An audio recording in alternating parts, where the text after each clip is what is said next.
Welcome back to Monday Mod Tips. I'm Captain Xavier, and today I'm going to be doing a complete disassembly and reassembly of the Nerf rival Artemis XVII-3000.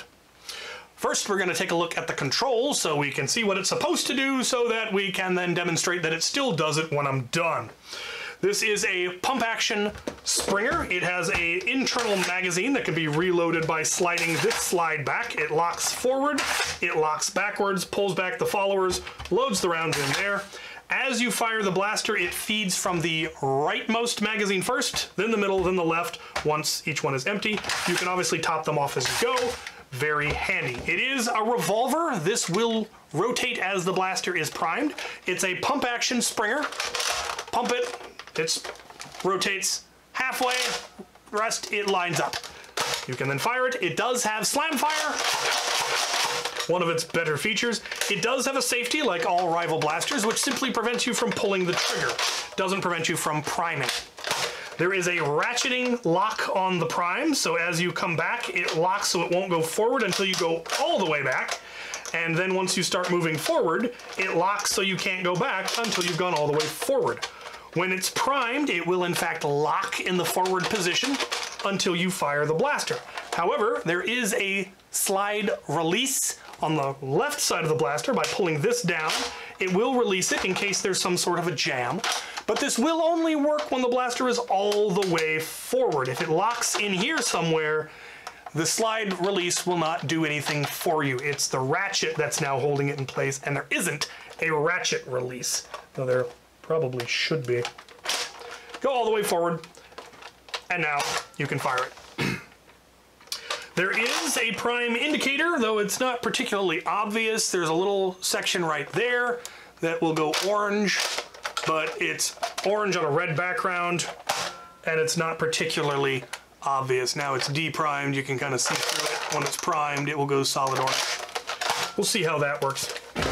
All right. We're going to disassemble this. Now, if you've ever tried to disassemble an Artemis, you probably already know that the hardest part about disassembling an Artemis is getting this grip off, because somebody decided these scales were a good idea, and I disagree, but if you know how to get into it, you can without damaging it too much. I've got a little bit of stress fracture, but I didn't have to chew it up completely or just cut it off. So how do we actually get into it? Well, the first thing you're going to do is take out the 3 screws that are holding it together.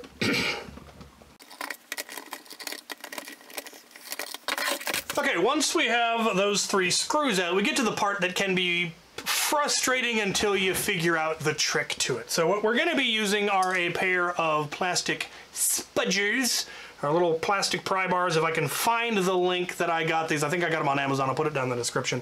But these are the key.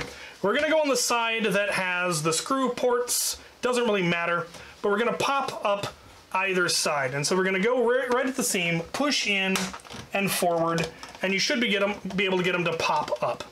And hopefully they won't pop right back down again. If you're having trouble with that, you can stick something in there to keep it open. Do the same thing on the other side. Get that side to pop up.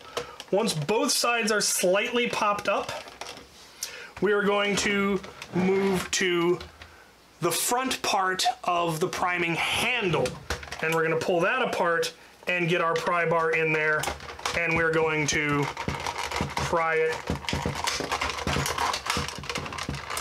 apart and shoot a scale across the room. Now I'll explain how these scales work and why they are terrible. Just terrible. So you can see here how it is hooked in. It is both clipped around the outside and hooked to something on the inside, which is a weird way of doing it. I guess I understand why they did it, but I highly recommend when you go to put this thing together, maybe don't put those back in. You don't need them. They don't do anything structurally. They do add a little bit of decor, but they certainly aren't vital. But that is how you get the grip apart. From there, it gets a lot easier because now we just have screws. Now I mentioned that there was one odd length screw, and that is the one in this upper front corner, as is often the case with rival blasters for some reason. Come on. Come on. There we go. So that's our standard length, and then we have one, I don't know if you can see that, one longer one. So all of the exterior screws are going to be that medium length. All of our internal screws are going to be a slightly shorter length. So you can tell which ones go where fairly easily. Some of the screw ports are a little bit smaller. You might need a smaller screwdriver.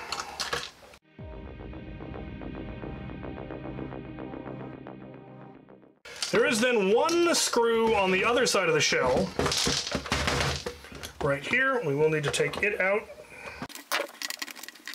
All right, we're gonna take the shell off, and first thing we're gonna remove is gonna be a piece from the left side of the shell, which is in fact the slide lock. It is also externally the slide release.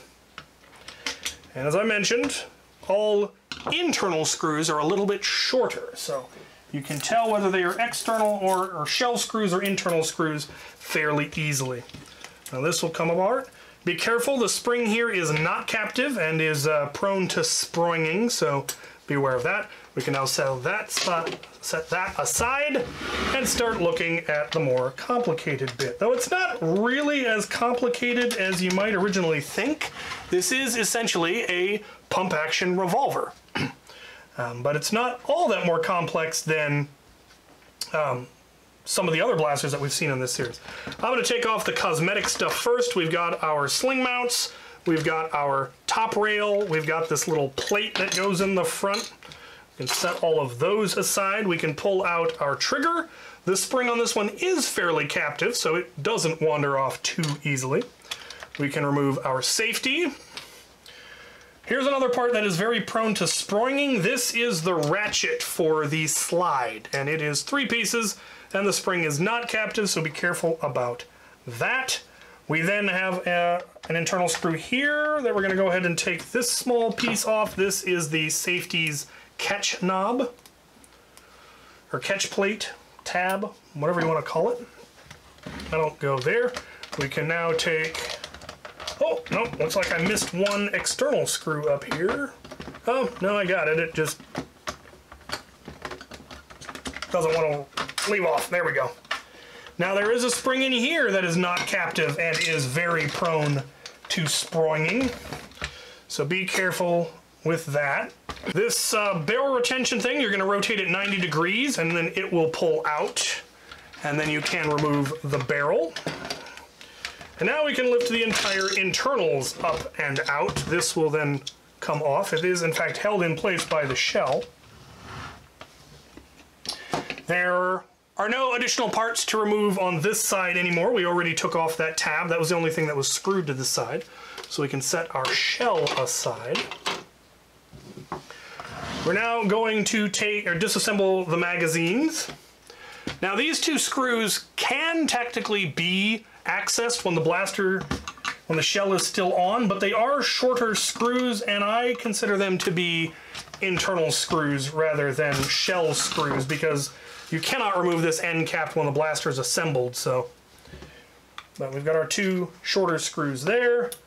This is technically 2 parts, which is probably just a matter for molding, but you can just leave them together. We can then take out our follower springs and our followers, set them aside. We then have 4 small screws in the front on this plate that can all be removed.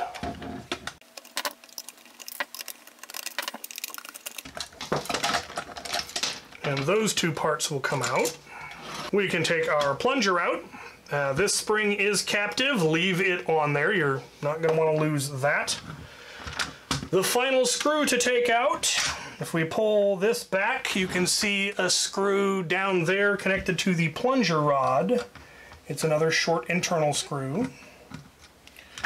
And with that out, we can now push in on our plunger and pull this back piece off of it.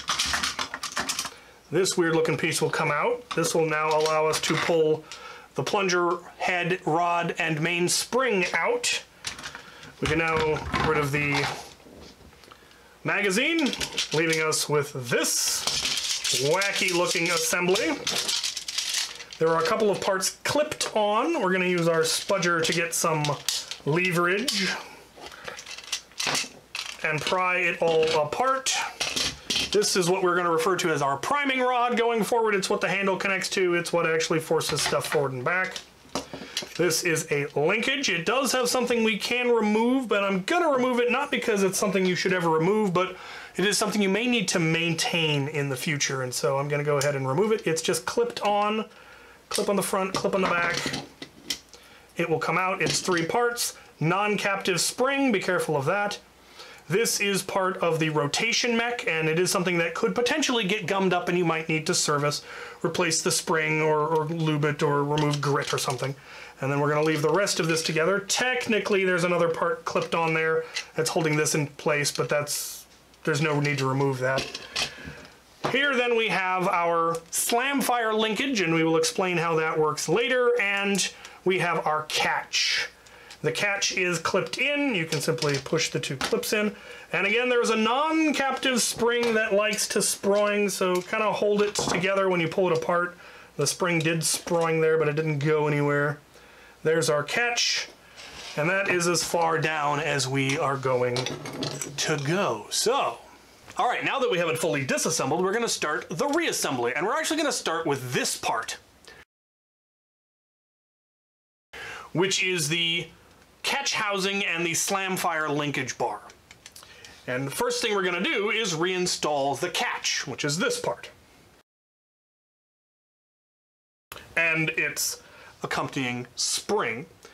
The catch itself is going to go into the catch housing, and it clips in like so. We then turn it over. There is a small opening right here, and that is where we can install the spring. You can install the spring along with it, but I find this to be a little bit easier. Use a spudger or a screwdriver to install the spring there. Make sure that it is centered, and make sure that our catch goes up and down nicely. There we go. There is our catch installed. And we will see once we actually get it reassembled how the whole slam fire mechanism works, how the link bar disconnects and reconnects the trigger from the catch as the blaster is primed. And there's many advantages. That there is one significant disadvantage, which we will touch on later, but that is where that goes. Next, we're going to install this onto this part, which is essentially our priming rod. The handle hooks to here, the pump grip, and then this is what is sliding back and forth. So it is, in essence, our priming rod.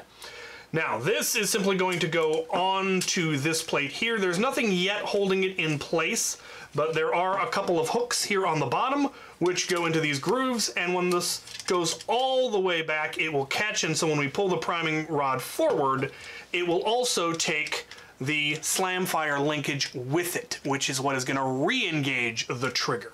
When it goes back, the bar goes back, and it is actually going to disconnect. And again, we'll see how that works. So what is going to hold this in place? Well, the next thing that we install is what holds it in place, and that is this piece. This is a very complicated part. It has a number of features and functions. It has a number of control surfaces that interact with a number of things as it moves within the blaster.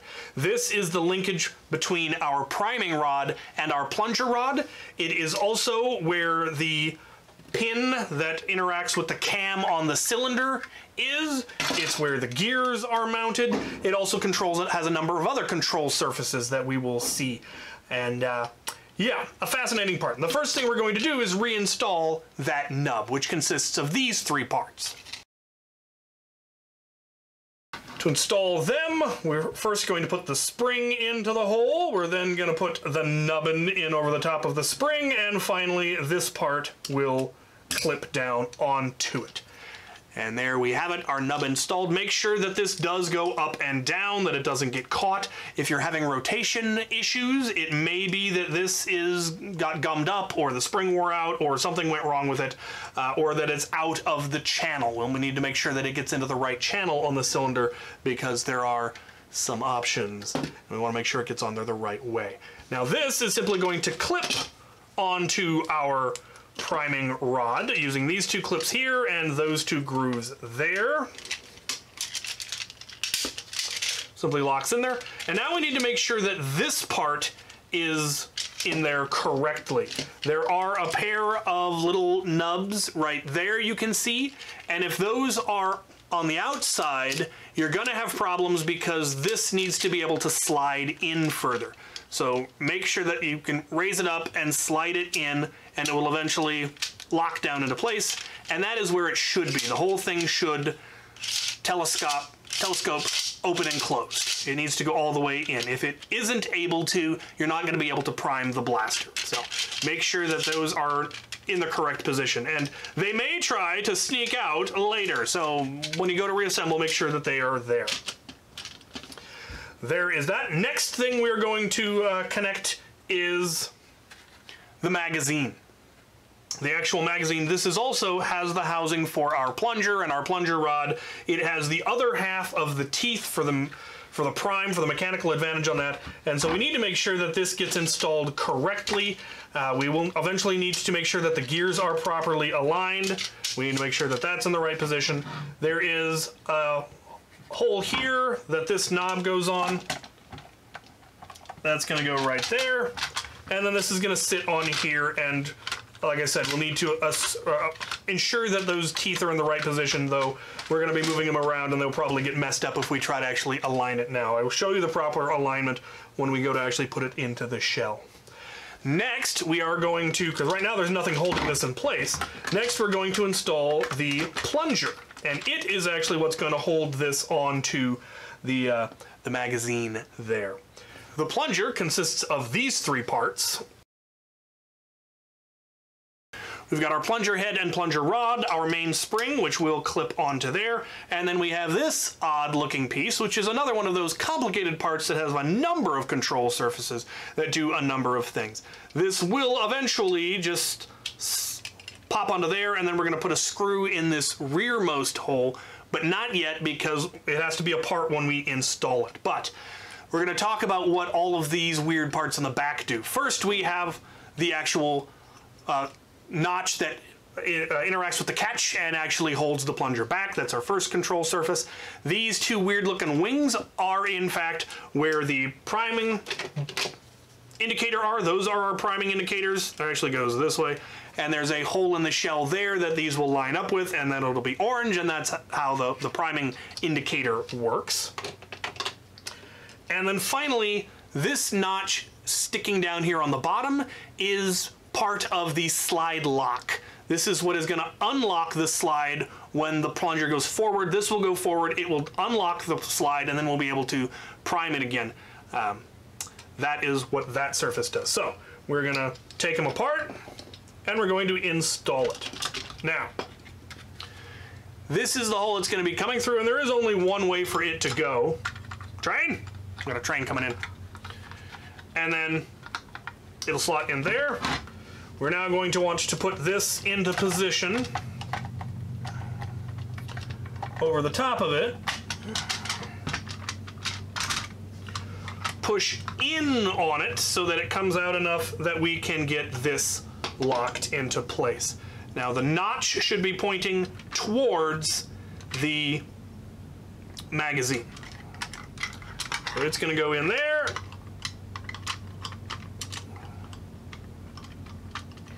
Get it lined up and get it pushed down on top of there.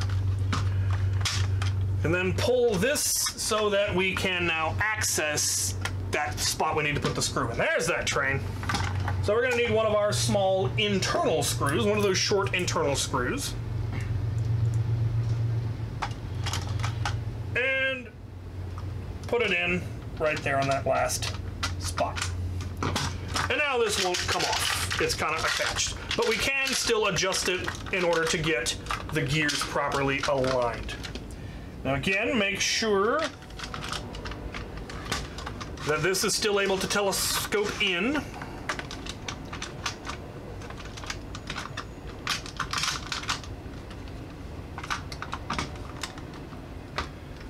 And make sure that this is going as far forward as it is supposed to. That appears to be correct there. Okay, next we're going to install our plunger. Now it also has a couple of control surfaces on it. It's got some tabs here on the bottom that stick out. We do have a spring here, a couple of slots. And this can really only go in here one way, but just to be sure, those tabs, those notches on the bottom, need to be pointing downwards. If you're looking at it straight on, the spring should be in the bottom right. And what this spring does is it's going to force the plunger back when we prime the blaster. We want the plunger tube to move backwards a little bit so it disengages with the back of the cylinder to break the seal and make it easier for the cylinder to rotate. Then once you prime it all the way forward, the plunger tube is going to come back forward, recomplete that seal, and that's how we get a nice solid seal on the back, which gives us that nice pop when it fires. Next, we're going to install the parts that kind of hold all this in place, which are these two pieces.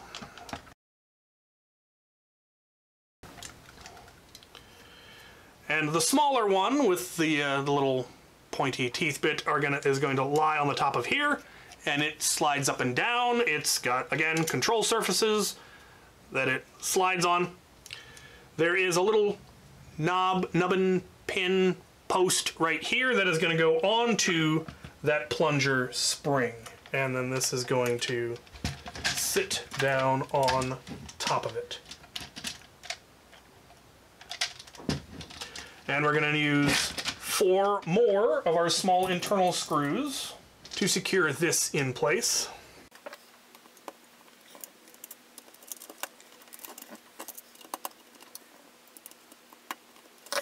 And there we go. Now we're going to talk about control surfaces a little bit more. What that whole assembly does is it's designed to prevent rounds from getting pushed in out of the magazine once you start priming it and the cylinder starts rotating. Because if rounds get pushed in while it's rotating, they could get partly in, they're going to get caught, they're going to get jammed, it's going to cause a problem. But the way that works is as this comes back, those little guards come up and prevent the rounds from going in. And then once it goes all the way forward, they go back down again, and the rounds can get fed into the next cylinder. And the way that is working is it actually isn't spring-loaded, it's entirely control surfaces. So right here is that part that's underneath, and you'll notice there's a slope behind it and a slope in front of it that are going in opposite directions. And as this comes back, it forces that piece up, and that's what makes those little posts pop up. And then as it goes forward, this side hooks it and pulls it back down. So it's entirely mechanical or physical, part to part. There's no spring that could get jammed or could get caught or could get worn out. It is being forced up and then pulled down, which makes it very reliable and very unlikely that that particular connection is going to fail on you, which is good. Next, we're going to reassemble the rest of the magazine. So that's going to involve these parts, which are springs and followers. The followers are all identical, so it doesn't matter which one they go in. There is the notch goes on the top, and they all slide in. And then the springs are all identical. So follower springs simply go in. And then finally, our end cap goes on the end. And we're going to use 2 more of our short internal screws to hold it in place, which is why I referred to these as internal screws. Even though they can be accessed from the outside, they're not holding the shell together, they're holding internals in. Okay. Our gears continue to want to get misaligned. That's gonna happen. We will do a final check on them before we actually button it up. The final part of the magazine is actually going to be the part that pulls the followers back, that cover, which looks like part of the outer shell, but it needs to be installed now or it's difficult to install it later. So the parts are these 3. Now we're going to start with the one that's got paint on it, which goes on the right side. There's a little lip hook lip on the bottom surface here that's going to go up under a lip on this. And we're going to hook it on there. You need to make sure that the followers, the little notches, are on the outside. And we'll put that in place. And now, this is a tricky part. We're going to install this part, which is the catch that kind of holds it in place. And the spring on it is not captive and likes to sproing. So you need to get it in there under here. Hold it in place. Keep it from wandering. Goes right in there. Then we're going to put on the other side, hook our follower, hook it on the lip, pop it down. Make sure that all three followers, all three followers are caught. It locks here, it locks back there, and we're good. We're then going to use 2 regular shell screws and a slightly smaller screwdriver because these screw holes are a little bit smaller. There we go. The magazine is now completely reassembled. All right, at this point we're ready to work on the shell. There is one part that we need to install onto the right side of the shell, the painted side of the shell, that we're going to put in now because it's just easier. And that is our safety locking tab, which is this little part. And it's going to go in this post right above where the trigger goes. It uses, again, a small internal screw, of course. And it's going to go in there right like that. This is something that you probably aren't going to remove when working on the blaster anyway, but just in case, that's where that goes. Now we can install this whole assembly, and it should drop in fairly smoothly. That slots in there. The catch has a post it locks in. There's a couple of other posts that should all also align fairly easily. And now we can check our gear alignment. If this does not look like it's all the way forward as far as it will go, you may need to adjust your gears. But mine appears to be in the correct position, so we should be good to go. Next thing we're going to install is the safety, which is this part. And it has this little tab. That tab should be going on the lower side and should be pointing forward so that it interacts with our little locking tab there. Make sure it's unlocked. We're then going to install our trigger, which will just go right here underneath the catch. There is a cutout for the safety. When it's in, it prevents the trigger. When it's out, it allows the trigger. Now, here's where we can take a look at how the slam fire mechanism actually works. Remember, there is that little tab that can go up and down here that interacts with the catch itself. That's all part of the slam fire linkage. And when the priming handle is all the way forward, that linkage is pulled all the way forward, so it will engage the trigger. This control surface on the trigger, that will force it upwards, which will then release the catch. As soon as the priming handle comes back even a little bit, you can see that that linkage moves backwards. And now our trigger does not engage it. And so it will not release the catch. But when the priming handle goes forward, it will release it again. The way slam fire works is if you have the trigger pulled back, when you pull the priming handle forward, it automatically engages that control surface and forces the release of the catch.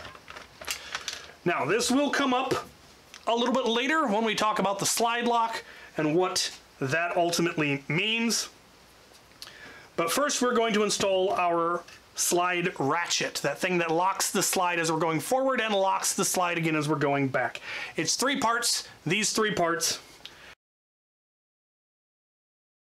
And they're going to go on this large post right here below the gears in front of the trigger. First thing we're going to install is the long spring that's on there. And then we're going to install the smaller of the 2 pieces that has a little tab, and the tab is going to be pointing down. I don't know how well you're going to be able to see it, but there's a groove there that it's going to ultimately go down into. You want that tab going down into that groove. I don't know if you can see that. Maybe. But that's where that goes. We're then going to take the larger part, and it's going to go down over the top of that. And this can be a little bit tricky because because again of control surfaces, because this has those wedges and this has the reverse, it always wants to be centered. So we want this notch to go down into there, and then this is going to come down on top of it, push it all the way down, and then rotate it up so that it locks underneath the priming rod. So it should look like that. The tab on the little one is in that groove. The tab on the big one is under our slide lock. And what it's going to do is it's going to interact with these teeth. So it can rock either direction, but it always wants to go straight up and down. But as the slide comes back, it's going to get pushed backwards in this direction, and it's going to catch on those teeth, which is what prevents it from going forward. Then once it gets far enough forward, it is released and pops back up. And then as the slide goes forward, it goes the other way and locks on those teeth the other way. And that is how that works. Is it strictly necessary? Not really.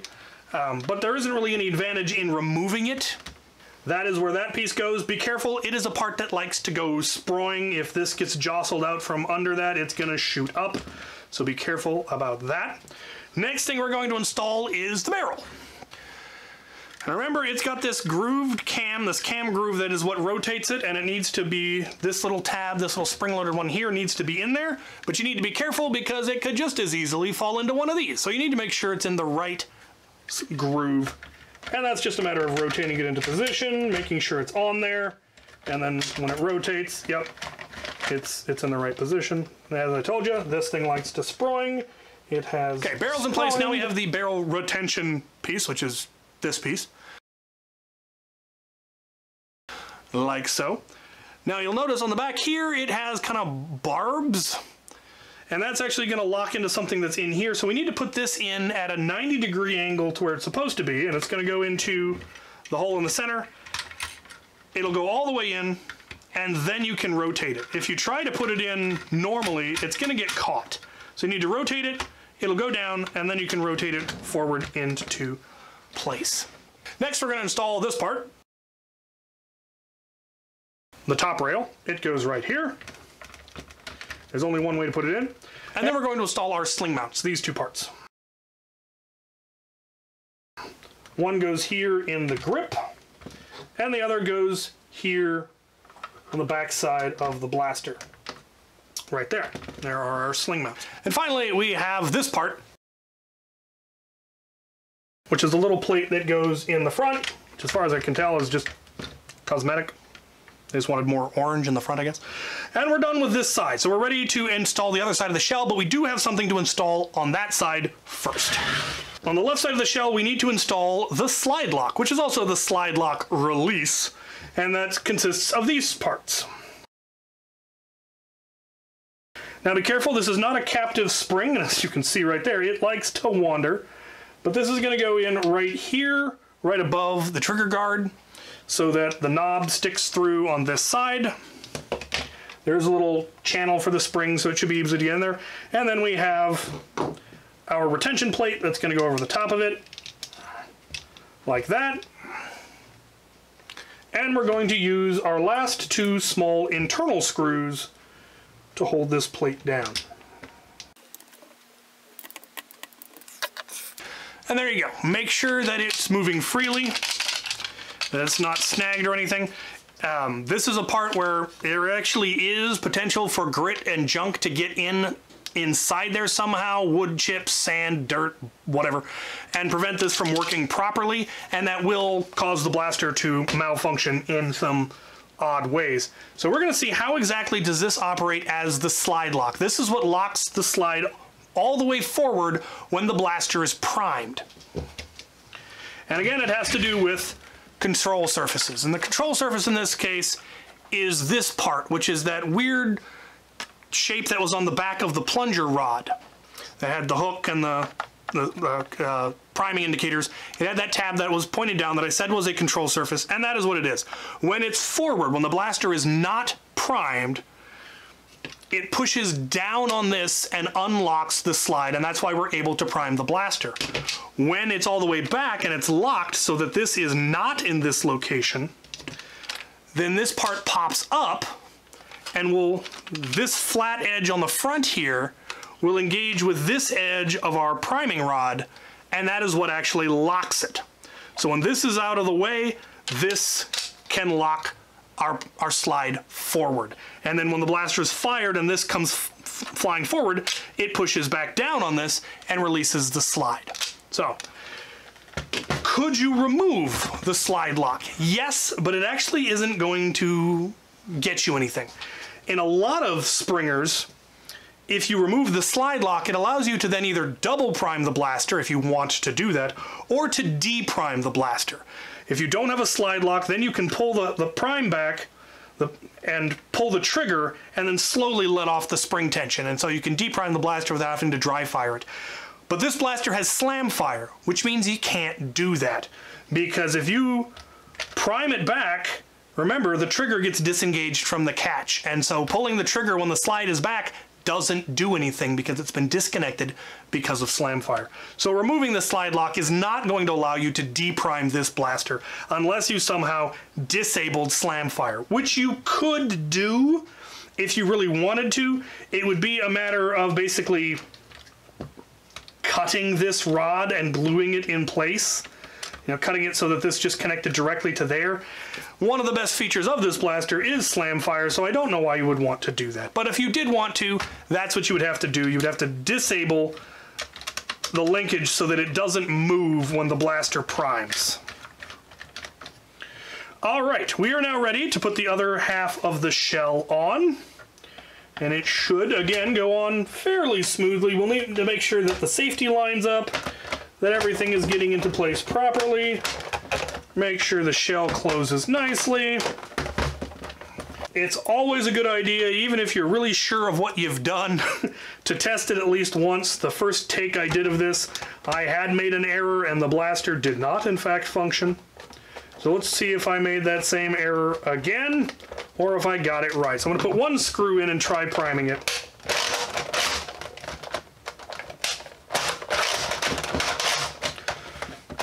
It does appear to be working. It's just a little sticky because the screws aren't in. All right, we're now going to put all of our screws back in, remembering that the long one goes up here in the upper corner.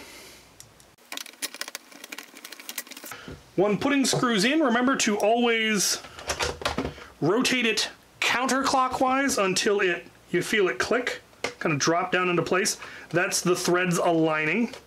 If you don't do that, there's a good chance that you will end up stripping out your screw posts, and eventually they will no longer hold at all, and then your blaster will not function, and that's no fun.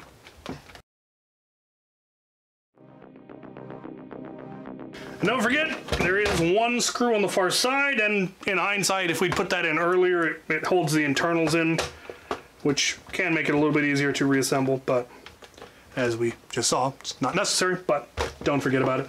And finally, we can put the grip back on.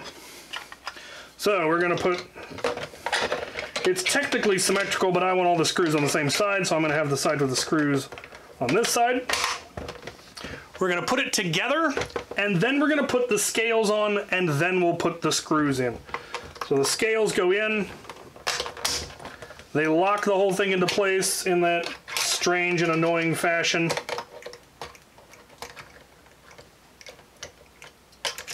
There we go. And now we can put our final 3 screws in.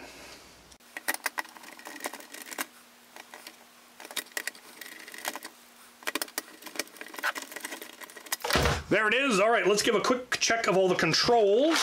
Still primes, still fires. Slam fire still works. The ratchet works going that way. The ratchet works going that way. Slide lock works. Slide lock disengage works. Safety works. Seems to be good. Magazine locks properly. We're good.